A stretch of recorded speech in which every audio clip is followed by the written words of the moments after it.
Boa tarde para quem eu não falei, boa tarde para todos. Eros, Gabriel, João Gabriel, Amanda, Sofia, Daniel. E eu não sei exatamente quem é o Johnny, mas boa tarde, ok? E sejam bem-vindos. Mais uma aula. Eu vou começar, só vou retomar o exercício da página 17, o exercício 9. Eu já corrigi, mas eu vou retomar esse exercício ali. Lembrando para vocês, ali fala sobre a classificação quanto à conjugação dos verbos.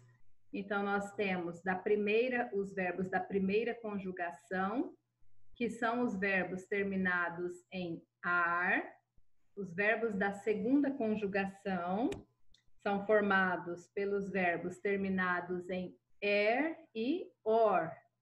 E os verbos da terceira conjugação são aqueles verbos que terminam em ir, ok?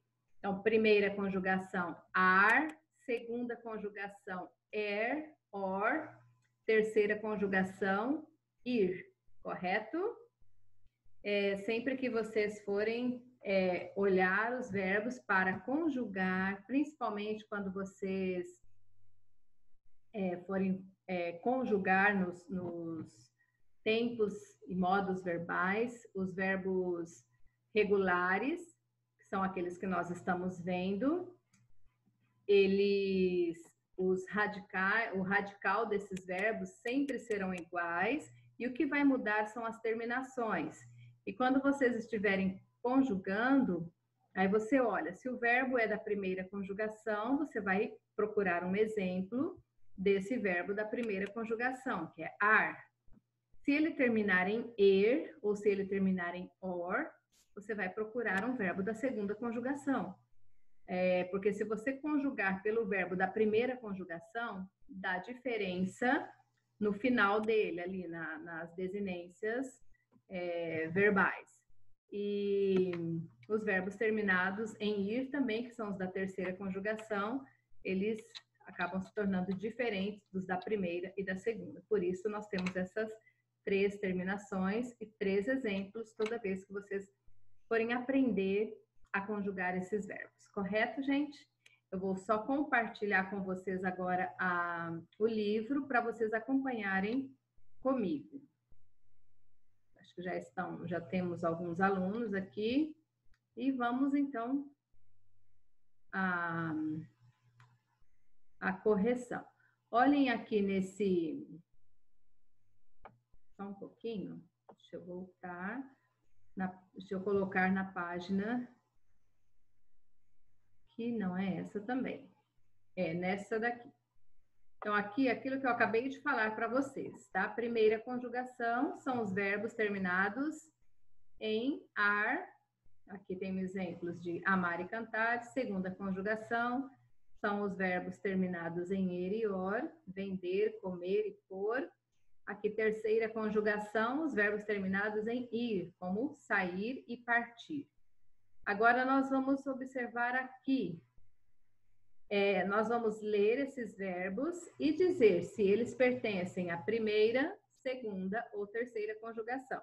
Só lembrando ali que eu já corrigi o exercício, mas eu vou revisar, ok? Aciona já está. Ele é o verbo acionar da primeira conjugação. Durando é o verbo durar, que é da primeira conjugação também. Colocamos é o verbo colocar, nós vamos escrevê-lo aqui, colocar, da primeira conjugação. Viu é o verbo ver. Viu é o verbo ver, é da segunda conjugação. Fosse é o verbo ir, que é da terceira conjugação. Tem é o verbo ter, segunda conjugação.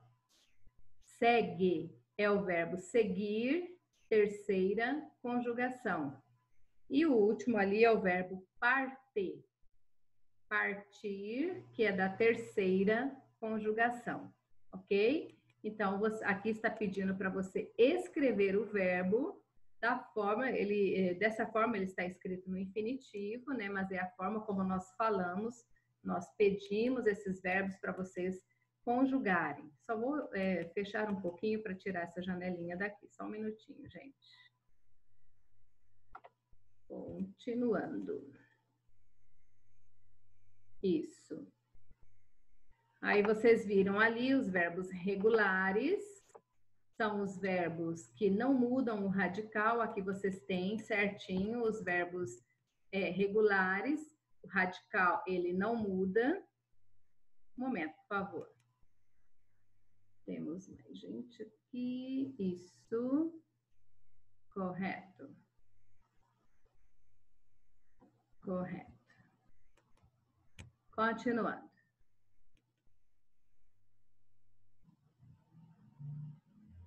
Isso. Aqui vocês podem observar que os verbos, eles estão de uma cor diferente, está no vermelho, que marca, que está mostrando ali onde é o radical.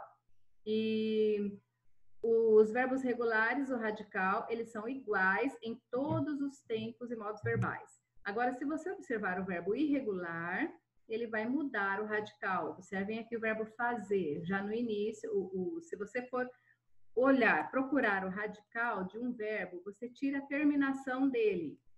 Aqui o verbo falar é da primeira conjugação, eu tiro ar, e aí sobra fal, que é o radical.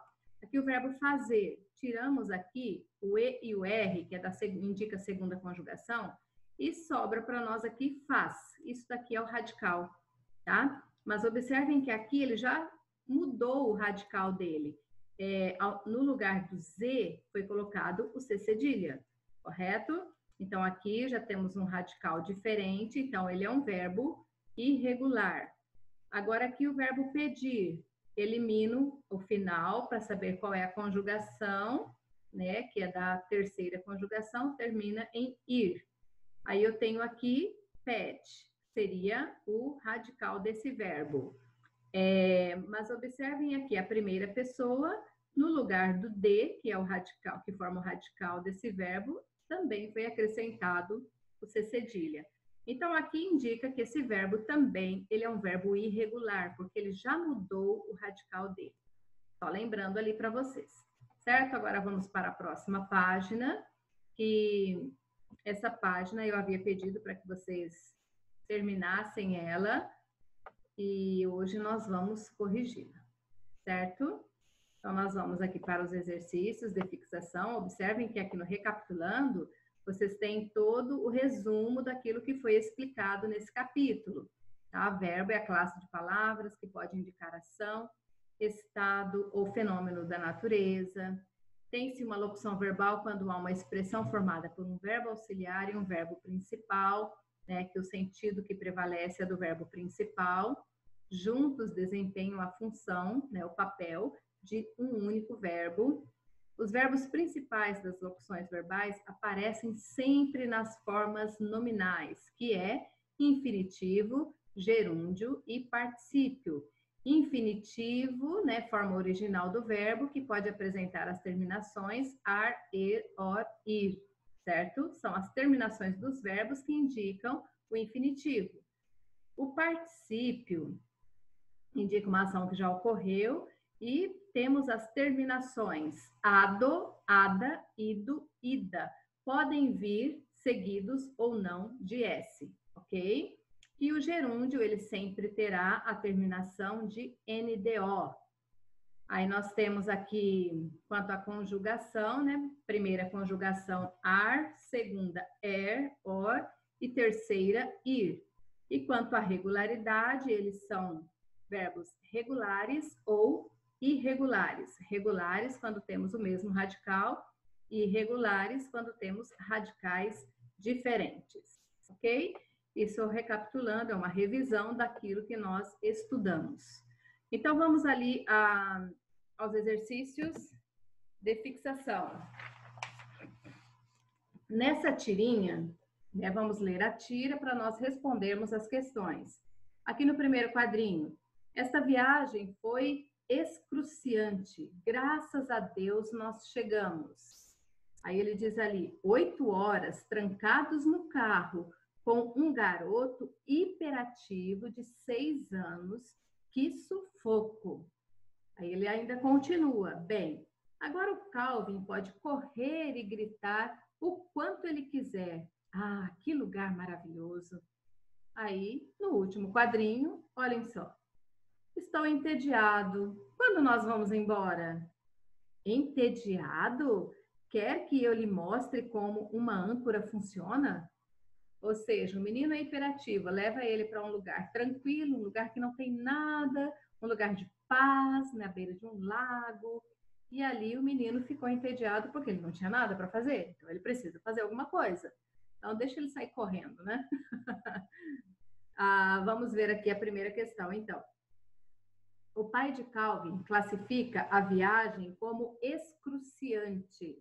De acordo com o contexto, pode-se inferir que excruciante tem o mesmo sentido de, ou seja, a palavra que é sinônima a excruciante aqui é longa, aflitiva, monótona ou desinteressante.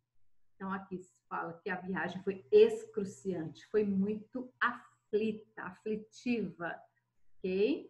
É a forma como ele disse, o menino hiperativo de 6 anos de idade. Ok? E às vezes a gente observa assim, vocês podem estar pensando, mas dentro de casa nós não estamos podendo sair, né? Nem todo... não podemos ir para os lugares que nós podemos sair, ou né, ao shopping, ou fazer qualquer coisa devido a esse momento que nós estamos vivendo, e ficamos dentro de casa. Alguns podem até incomodar os pais também, não é? Eu não tenho mais nada, eu já fiz minhas tarefas, já fiz as atividades da escola, e agora? O que eu vou fazer? Já assisti televisão, já joguei, já fiz um monte de coisa, e o dia não acaba, não é? Para alguns alunos, eu acredito que possa passar meio devagar, não é, gente? Mas para a gente acaba passando muito rápido aqui. Mas, continuando ali. O que levou o pai de Calvin a classificar a viagem com esse termo? O que levou o pai do Calvin a dizer que a viagem ela foi excruciante, né? Ou seja, ele ficou muito aflito enquanto estava ali dirigindo e o filho incomodando, o filho, né, só falando várias coisas para ele, ou talvez essa viagem não acaba nunca, faz tempo que nós estamos aqui, que hora que nós vamos chegar? Já está chegando, não é? São crianças que ficam fazendo essas perguntas sempre quando estão viajando. Então, ali, por que ele fala que a viagem foi excruciante? O pai de Calvin, ele expressa alívio na hora que chega no destino, ok? Ele expressa um alívio ao chegar ao destino, conforme percebido no último trecho, quando ele fala, no penúltimo trecho, né?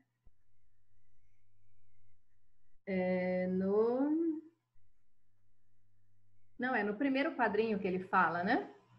Graças a Deus nós chegamos. Então, através dessa fala do pai do Calvin, indica ali, né, que ele expressa um certo alívio por ter chegado logo, né? Então, através dessa frase, graças a Deus nós chegamos,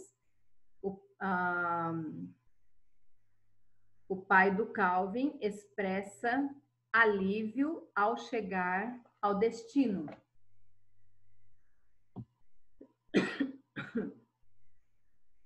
O pai do Calvin expressa alívio ao chegar ao destino.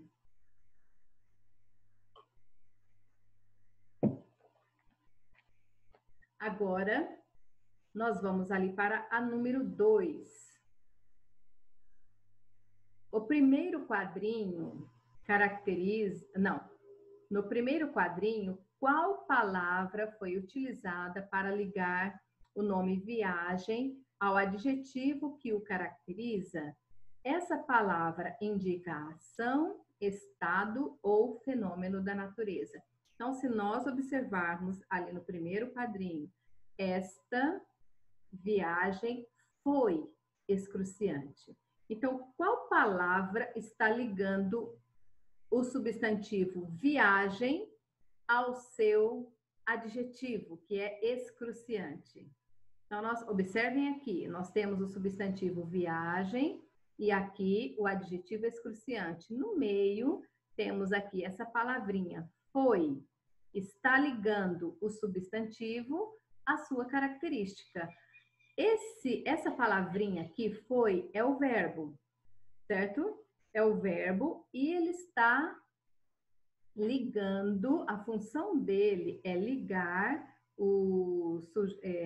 esse termo da oração aqui, que é o sujeito da oração, a sua característica, certo? Então, foi, vocês podem colocar ali a palavra que liga o adjetivo ao nome é o verbo foi.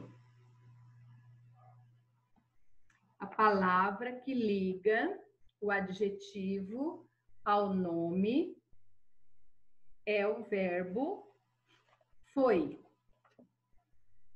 que indica estado. É o verbo foi, que indica estado. Ok, gente? Sim. A palavra que liga o adjetivo ao nome é a forma verbal, é o verbo foi, que indica estado. Agora, na número 3, nós temos ali em graças a Deus, nós chegamos. Que palavra que indica ação? Palavra que está indicando uma ação aqui dentro dessa oração aqui. Graças a Deus, nós chegamos. Chegar é a ação que eu pratico, não é? Gente, eu cheguei. Então, ali indica uma ação. Então, o verbo chegar. Qual palavra indica ação? Chegamos, que é um verbo, chegar. Ou podemos colocar apenas a palavra chegamos. Número 4. Podemos continuar ali. Continuando, está tudo ok. Vamos lá para a número 4. Quais verbos indicam atividades que o pai de Calvin sugere que o filho faça? Se nós lermos ali no quadrinho, nesse quadrinho aqui, tem algumas palavras que indicam ações. E são as ações que o pai do Calvin fala que ele pode estar fazendo ali. Então, a ação que ele diz ali se nós observarmos, vou reler novamente ali, bem, agora o Calvin pode correr e gritar o quanto ele quiser. Então, as ações que o pai dele está falando que ele pode fazer é correr e gritar. Tá? A ação que ele fala que o filho dele pode estar fazendo ali naquele lugar é correr e gritar. São 2 verbos aqui que indicam ações. Correto, gente? Já fizeram? Vamos continuar. Isso, muito bem. Ótimo. Continuando lá, então. O pontinho aqui da número 4. Em que forma nominal e em que conjugação essas palavras se encontram? Então, ali, correr e gritar, eles, se vocês observarem aqui, nesses verbos, correr e gritar. Olhem aqui, termina em er e termina em ar. Correr e gritar. Esses verbos estão no infinitivo. Infinitivo, ok? Então, ali, em que forma nominal e em que conjugação essas palavras se encontram? Então, ali, vocês podem colocar aqui no infinitivo. no infinitivo, e ainda tem mais uma resposta ali que nós vamos colocar.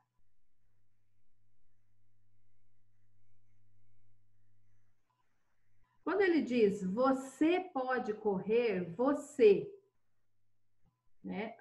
Você pode correr. Está na segunda conjugação, que refere-se a tu. Tu corres, ok? E quando ele usa gritar, você pode gritar, né? Alguns tempos verbais aparece eu, tu, ele, você também, né? Quando você diz ali vou repetir, bem, agora o Calvin pode correr e gritar o quanto ele quiser. O correr ali, pode correr. Temos uma locução verbal que está indicando o verbo na primeira pessoa, tá? Eu indica ali a primeira pessoa. E o correr, segunda pessoa, tá?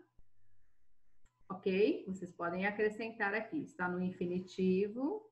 Gritar está na primeira... desculpa, gente, não é pessoa, é conjugação, tá?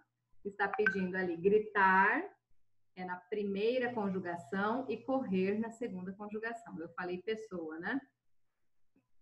Me perdoem. Minha cabeça hoje já está a mil. Então, ali, gritar é da primeira conjugação e correr, segunda conjugação. Certo? Estou pensando nas pessoas do discurso, por isso que eu falei as pessoas do discurso. Ok, gente? Não sei se vocês já conseguiram, já fizeram. Agora aqui a letra... o número 5. Só um minutinho, deixa eu voltar aqui.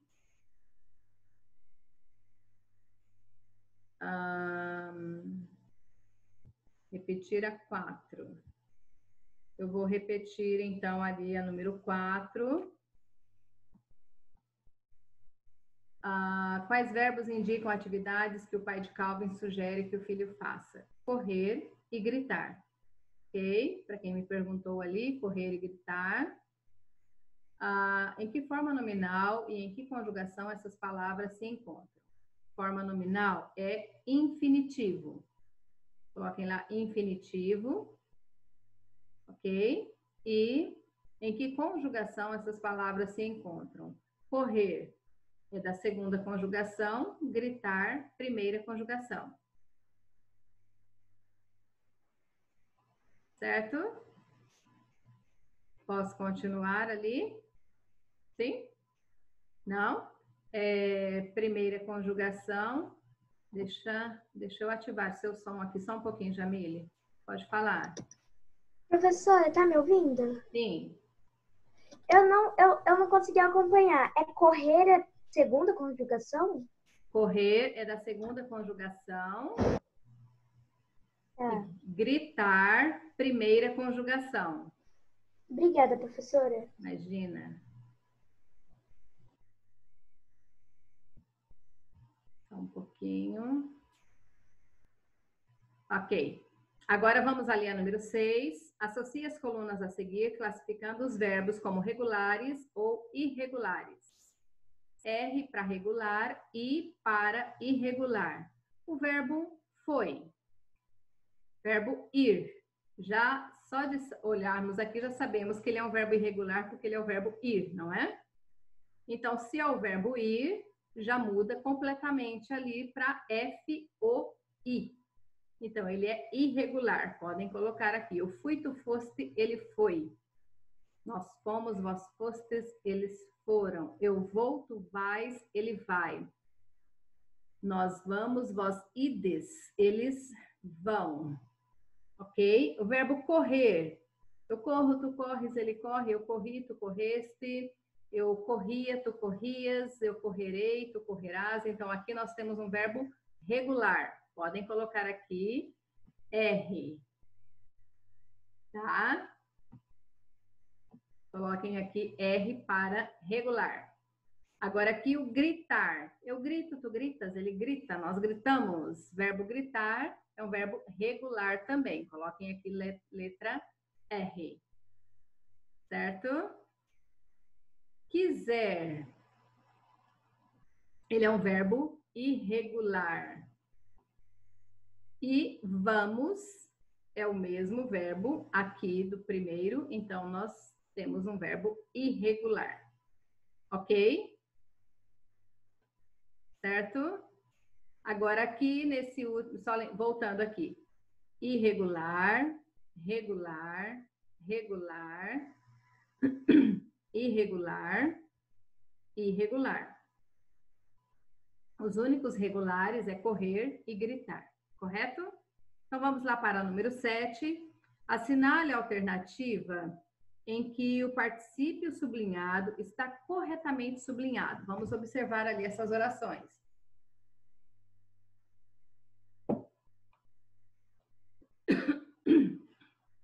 A letra A. O diretor tinha suspenso. Tá certo nós falarmos assim? O diretor tinha suspenso a edição do jornal antes da publicação da notícia. Tinha suspenso ou suspendido? Suspendido, né? Lorival tinha chego ao mercado. Algumas pessoas dizem assim, né? Lorival tinha chego ao mercado. Marli o esperava próxima da banca de frutas. Letra C. O coroinha havia já disperso a multidão que estava em volta da matriz. O coroinha havia disperso ou dispersado. A letra D. A correspondência não foi entregue no escritório. Só um minutinho que eu já... Deixa eu só ligar ativar o microfone para vocês me responderem essa questão. Ok? Só um pouquinho. Observem ali, vocês vão falar para mim. O diretor tinha suspenso ou suspendido a edição? Suspenso. Suspenso ou suspendido? Suspenso. O diretor Suspenso. tinha... Não sei. Suspenso. Não. Suspendido. Suspendido. Tá errado aqui, tá? A Lorival tinha chego ou tinha chegado? Tinha chegado. Não sei não, hein? O coroinha havia já disperso ou dispersado? Disperso. Dispersado. A correspondência não foi entregue ou não foi entregado? Não foi entregado. Entregue. Então, aqui está corretamente, aqui, a sublinhada é a letra D. Tá? O que foi corretamente usado ali, utilizado, é a letra D. A correspondência não foi entregue no escritório. Os demais todos estão nas formas erradas. Certo, gente? Ok. Eu pulei a 5? Pulei a 5, gente. Vamos voltar lá, então. A número 5. Em estou entediado, a palavra destacada é um exemplo de verbo no particípio. Nesse contexto, esse particípio exerce função de adjetivo. Por quê? Porque atribui uma característica ao sujeito da oração. Eu estou entediado. Aqui o verbo estou indica a primeira pessoa do singular. Então, quando eu digo eu estou entediado, entediado acaba se tornando uma característica do sujeito da oração, tá? Então, ali, por que que ele exerce a função de adjetivo e não de verbo no particípio? Porque ele está atribuindo uma característica ao sujeito. Está atribuindo uma característica ao sujeito. Certo? Vocês conseguiram copiar? Agora sim, eu acho que eu já coloquei, já corrigi todas, então, não é, gente? A parte de gramática, só um minutinho. A parte de gramática nós terminamos aqui e depois eu vou passar mais atividades para vocês fazerem em casa.